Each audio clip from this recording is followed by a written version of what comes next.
కాకుండా social media పోస్టుల మీద పీడీ యాక్ట్ అంటే ఏంటండి? ప్రివెన్షన్ ఆఫ్ డిటెన్షన్ ఎందుకు పెడతారు? అది అసాంఘిక శక్తి ఈ వ్యక్తి సమాజంలో ఉంటే ప్రమాదకరమని. అది సోషల్ మీడియా వాళ్ళ మీద పెడతానన్నప్పుడు అసలు మనం ఇంకా మానవ సమాజంలో ఎక్కడున్నట్టు? మానవత్వ విలువలు ఎక్కడున్నట్టు? ప్రజలకు హక్కులు ఎక్కడున్నట్టు? దాన్ని మనం హర్షిస్తా చప్పట్లు కొట్టుకుంటున్నాం. అంటే ఇక ఏం లేదు భవిష్యత్తులో. ఇప్పుడు మొన్న ఇది విజయసాయిరెడ్డి అడిగిన ప్రశ్నకి సమాధానంగా ఆంధ్రప్రదేశ్లో 11,500 మంది దళితుల మీద కేసులు నమోదైనట్టు 6 నెలలు.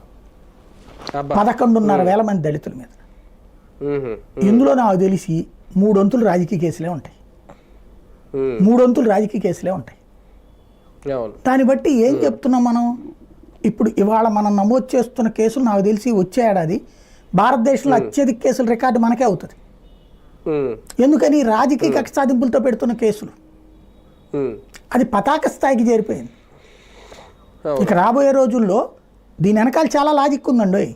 నాయకులు ఇద్దరు బాగానే ఉంటారు, జగన్మోహన్ రెడ్డి, చంద్రబాబు. జగన్మోహన్ రెడ్డి, పవన్ కళ్యాణ్, లోకేష్, చంద్రబాబు వాళ్ళ నలుగురు బాగానే ఉంటారు.